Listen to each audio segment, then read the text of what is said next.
Hey everybody, Larry Forman here, also known as the DUI Guy, back with some questions. So in this video, probably going to be titled Q&A, questions and answers. You guys have, since my first vlog last year, you have presented me with, actually I think it's been longer than that, it may have been a couple of years now. I have accumulated some questions and I have answers for you all, so that's what we're going to be doing in this piece right here. So let's dive right in. I don't remember all of them, so I'm going to be going through and finding all of the comments that I've selected to respond to. Louis Sproul asked, can anything be done about false arrest? He's referring, I think, to the video of me doing the hearing with the captain in Hardin County, because he was arrested and we got the case dismissed. At the end of the day, filing a civil complaint for false arrest is very, very difficult. You have to show that the officer did not have probable cause for arrest. You have to show that you've been damaged in more ways than one, usually, by this false arrest, meaning, let's say you lost your job, God forbid you lost your career, which means a ton of money was lost. But again, all of that can happen if the officer had probable cause, and that basically means, or even reasonable suspicion at the outset, which led to probable cause later, meaning all he had to do is stop you for failing to turn on your blinker, which turned up a bunch of, let's say, packets of flour that he suspected to be cocaine, and then 6 months go by and you're $5,000 deep in legal fees, and all it turns out, the lab results come back and it turns out it was all flour and 0% cocaine. You're out of pocket, legal fees. You've been stressed for 6 months. You have a lot. Maybe you lost your job. Maybe you did lose your career over it. It could be a slew of different things. In that scenario, actually, it might be viable to sue civilly for a false arrest, possibly. But would it be lucrative? I don't know. I personally maybe wouldn't even take a case on like that, because all the officer has to say, I had reasonable suspicion to search the car because, well, let's say, back up. The officer had reasonable suspicion to pull the vehicle over because he failed to stop at a stop sign and he just kept rolling through. That's it. I mean, that's enough to stop a car. Now, if he had absolutely no basis whatsoever to stop the vehicle, for example, and there, instead of flour, there was 50 pounds or 50 kilos of cocaine in the trunk, well, then we're going to win the case anyway, because the officer had no reasonable suspicion to pull the vehicle over in the first place. So it's kind of a loaded question. Can you sue for a false arrest? I still stand by, it's very difficult. You got to make sure that your hands are completely clean on all fronts, and the officer really had absolutely no reason. Basically bullying is what it would be. If an officer was bullying you and he had no justification because of maybe your history, your past, your associates, whoever you're connected to or connected with, all of those factors would come into play. In those situations, I'll be honest, they're very, very, very rare. You're not really going to run into them too much. Let's move on to the next one. The next question comes from Gary Cameron. It's from the video Why You Should Always Refuse the Breathalyzers and Field Sobriety Tests. It's more of a comment that I wanted to address rather than a question. He writes, as soon as you do in Arizona, your license is automatically suspended for 12 months, accused, no day in court, and sentenced with just one word, no, meaning no to the breathalyzer or blood test. That is true. 100%. If the goal is, here's basically how it works. When you get pulled over under suspicion of DUI, whether you're guilty or not, whether you have anything in your system or not, there is one universal answer every single defense attorney in the universe worth his or her salt will say: choose to refuse. Refuse the breath, refuse the blood, refuse the urine. Why?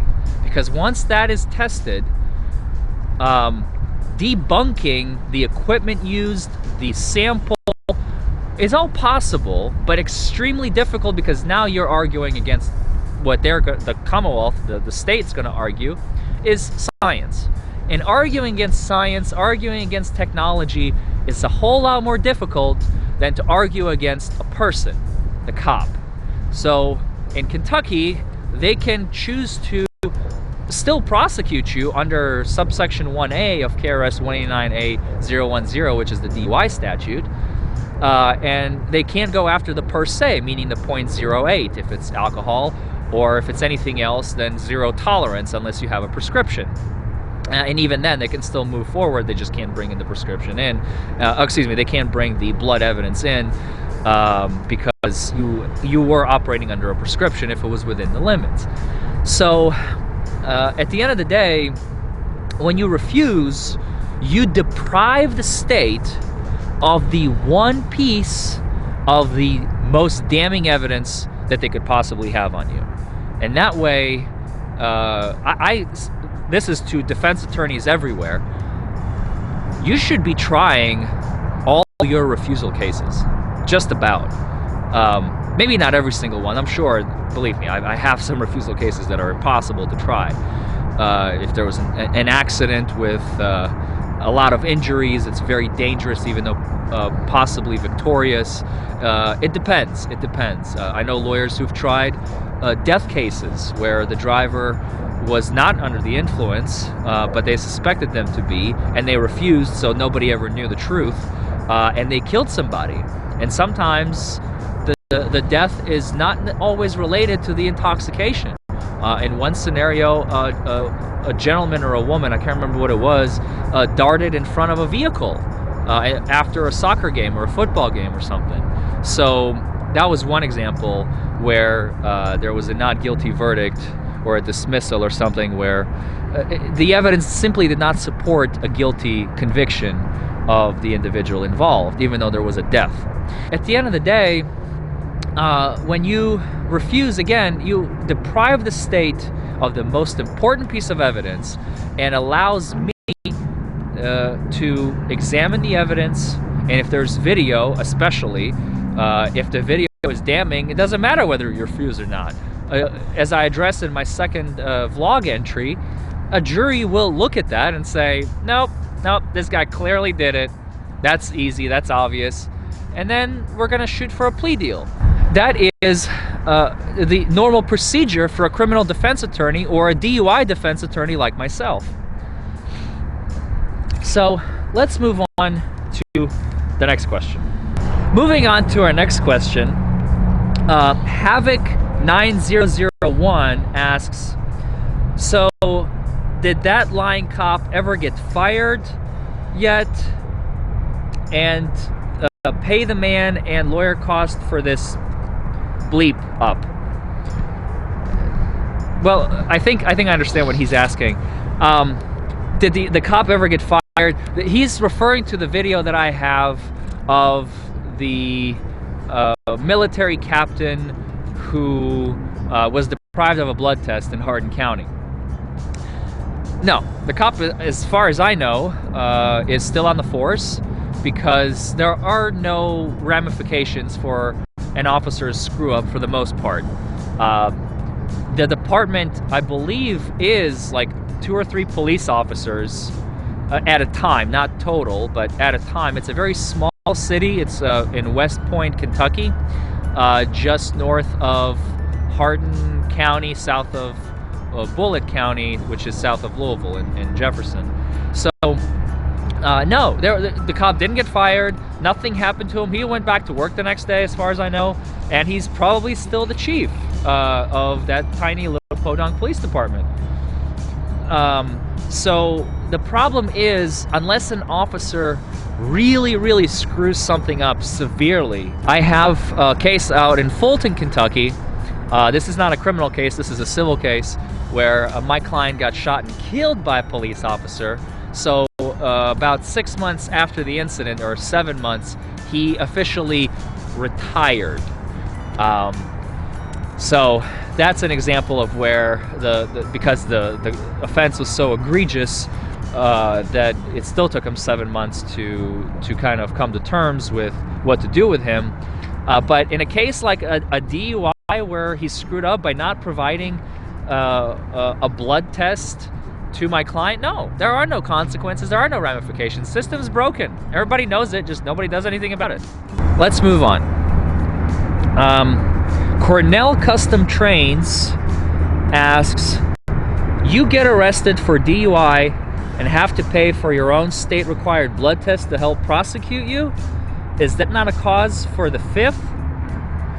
So you're arrested for a DUI and you have to pay for your own test. The question, I think he does not understand what the video is about, so let me explain.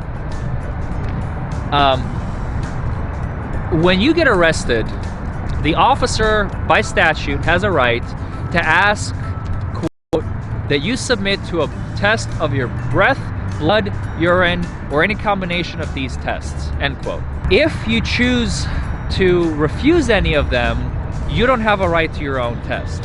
However, if you submit to the officer's test, then and only then, and if he asks for all 3, you have to submit to all 3 before you get your own. If you submit to all of the tests that the officer requests, you can get your own independent blood, not breath, not urine, but just blood test at your own expense. This is again referring to the military captain that was in the military for 16 years, the case that I won for him. But with it comes another problem, and this is what we're starting to see more and more, unfortunately, in the city of Louisville. The officer will ask, you have submitted to all the tests that I request, would you like your own independent test performed by a phlebotomist, registered nurse, medical technician, or a medical technologist of your choosing? And then they wait for the response. What do you want to do? And usually the person is confused. They may be intoxicated, so they don't understand, and they will sometimes ask to repeat or ask the question. But at the end of the day, some of them will say, yeah, I do want my own independent test for whatever reason.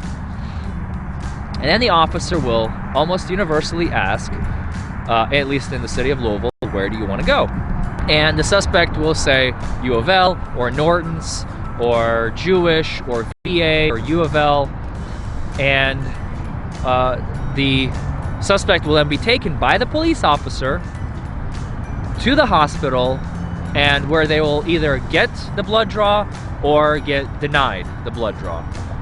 If it is denied, they have an option to go maybe to another place if there's time, and if not, then they're basically screwed. They chose a place that doesn't do the test. Moving on to the next one, blood tar on my why you should always refuse the breathalyzers and field sobriety tests makes a comment. Some of the advice this guy is giving is wrong.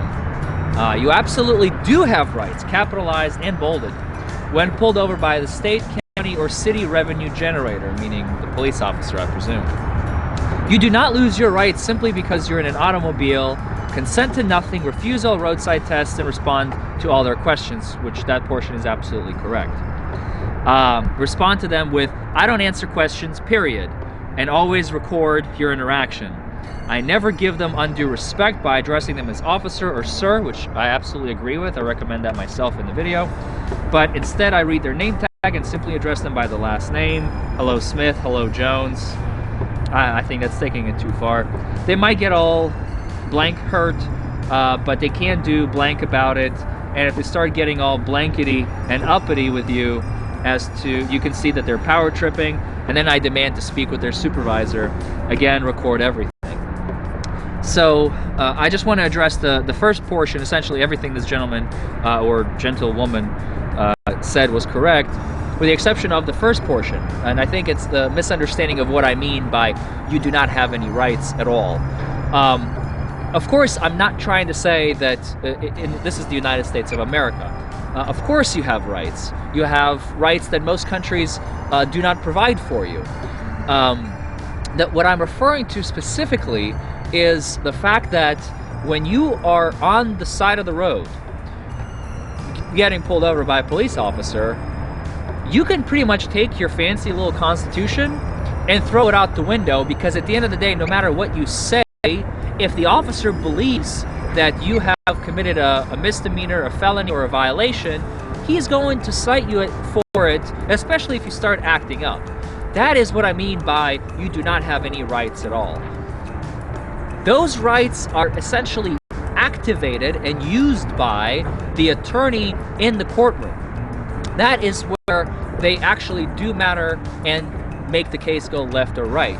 I have yet to meet one cop who will tell me when I pull somebody over and they start quoting me from the Constitution or the statute as to whether or not they committed a violation, the officer goes, well, you make a valid point, sir. Please go on your way. In those scenarios, I can guarantee, ask any officer, I'm friends with a lot of them, ask any officer, what do? They cite them and they let them go. Or if they get too rowdy, they cite them and arrest them. So by all means, I'm not here to say that you do not have any rights, period, but you do not have, those rights are essentially buried, is maybe a better way to phrase it to the people who don't understand this. They're buried when you're on the side of the road, because the officer has a carte blanche. He has freedom to do whatever he damn well pleases. He will violate the Constitution, he'll violate your rights, he'll violate the law at the scene of where it all happens. But when push comes to shove and the case ends up in the court, that's when I come in and all your rights are activated.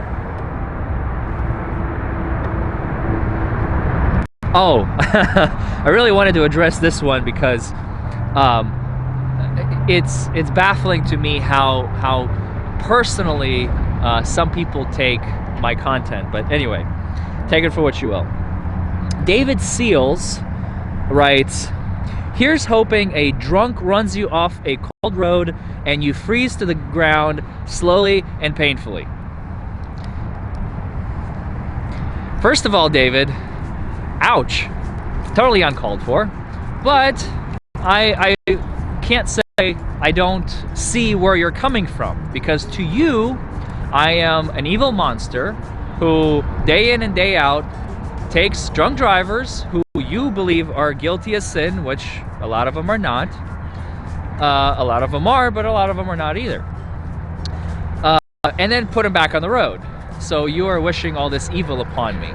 Well, allow me to enlighten you, David, and the rest of you viewers out there. I may not be your typical DUI defense attorney.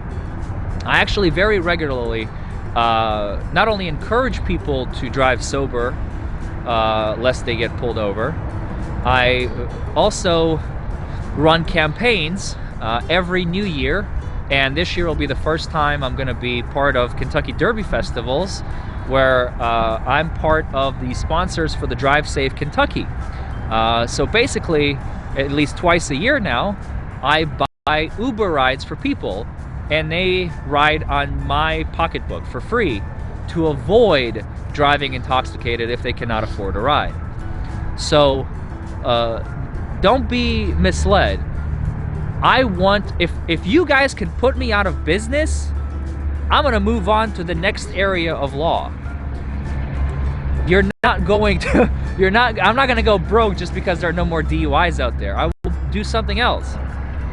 I do what I do because it's competitive, it pays the bills. It's very difficult to do because most lawyers don't know how to do this properly.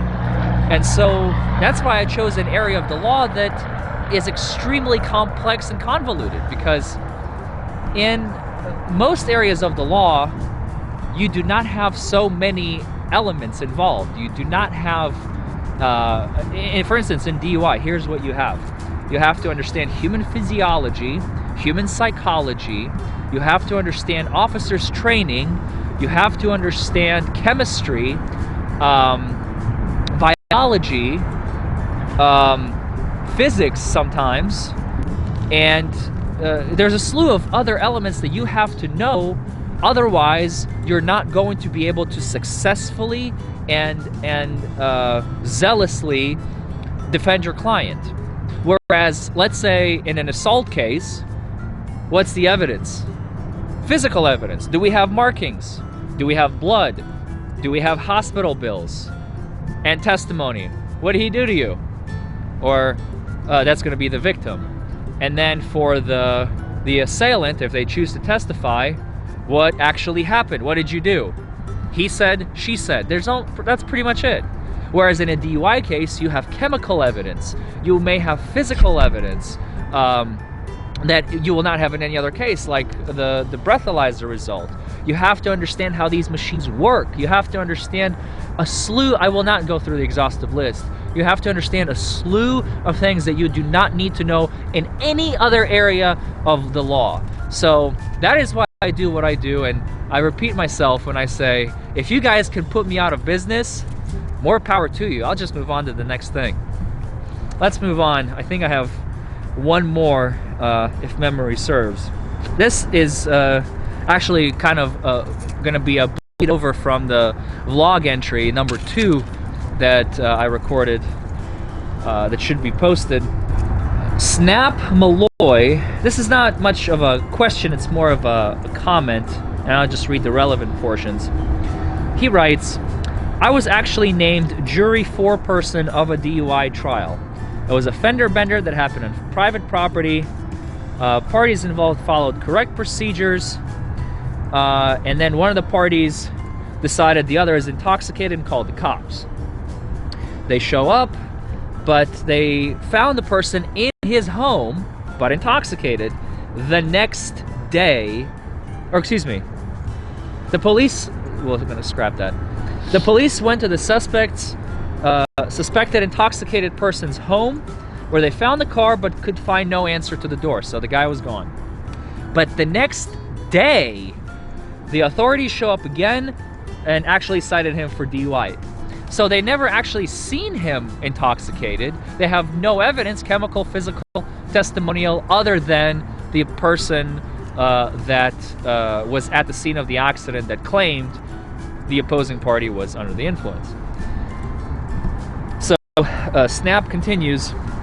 Now, how this was ever allowed to even get to trial shocked me, not surprisingly. It's just a zealous prosecutor. Maybe the prosecutor didn't have a choice. Maybe he's part of a 40-person team where the head county attorney or the Commonwealth attorney or the state attorney, the DA, whatever they have there, simply said, we're moving forward no matter what. So it may not necessarily be the prosecutor himself. It may be his boss, the elected official. What shocked me more was the amount of the fellow jurors that I had who wanted to convict this person based on absolutely nothing but hearsay. I was livid. I pointed out, look, there's no sobriety test, there's no blood test, there's no breathalyzer. They cited him the next damn day on nothing but words of one witness, which was the cop, or I'm sorry, the person at the scene. There are more details, but these are the main points. To this day, I'm so disappointed in the system, and we found him not guilty. The reason I wanted to bring up this comment is to address the issue of, there are a lot of cases that I try or bring to trial, and sometimes prosecutors settle the morning of or the day before, that should never be brought to trial in the first place. Now, why should never, I'm sorry, the charges should not be brought in the first place. Now, why are they being brought? And this is the sad truth. 99% of lawyers don't try cases. The 1% that actually do, and I wish it was the other way around, because if every lawyer tried cases, we would never have this issue. Everybody knows who the lawyers, among the lawyers themselves, who the lawyers are, the ones that try cases versus the ones that don't. And prosecutors know it, and judges know them. So when a trial attorney like myself gets hired on a case, sometimes my client, without even knowing about it, my client already may have a leg up, because if the facts are garbage, which happens more often than you might think, then the prosecutor will be more inclined to resolve it, because they know the case 100% will be going to trial if they push it that far, and it may be a loss. The possibility of loss is a lot higher than the possibility of victory. Now, if the case is the facts are horrible, it doesn't matter who the lawyer is on the case. But again, the main point here is we need more trial attorneys. We need more cases to be set for trial, and in that way, we will be able to maybe not fix the system. That's a loaded term. Obviously, it's asking way too much, but we will be able to partially repair it. Because then, if every prosecutor will know, no matter who the lawyer is on the other side, the case will be going to trial if the facts are crap, then the system will move faster. It will be cheaper for the defendant involved. They will not have to pay, you know, hundreds of dollars or thousands of dollars for a defense, because the case will be quickly dismissed knowing there is nothing here. And unfortunately, that is not the case today. So that is why I do what I do. So once again, I wanted to thank you all for the comments that you have provided. I wanted to thank you for all your questions, all your feedback. It's very, very important to me. Through you, I'm learning more about myself. I'm learning more about my profession, about, I mean, at the end of the day, you're all future potential jurors, whether you are, whether it's just your opinion or whether you are simply giving me the idea of what you believe should have happened in case A or case B or case C. So once again, I thank you for all your comments. I thank you for all your questions. I will try to do this as often as I'm able to provide answers for you and feedback back to you. And don't forget to like my channel if you enjoy the content. If you do not, absolutely let me know. I will supplement whatever you feel is missing. And don't forget to share it and just leave the comments below. Thank you all. Hey, black gloves. Hey everybody. No, scrap it. Introduce yourself. Yeah. And you can, you know, introduce yourself. No, I already did that in the first one. Well, okay. Yeah, I got you. All right, let's do it. Like, hey everybody, the DUI Guy. Back at you with another video. Yo! No, it's recording. You better not use that. Blooper reel. Yo! DUI got back. No, what's up? No, okay. It makes Let's do a professional face. Here we go. Obviously, we're going to be cutting some of this out. Yeah. Or you could just overlay the Jeopardy thing. Wait, no. That's a horror movie. And I wish it was the other way around, because if every lawyer tried cases, we would never have this issue.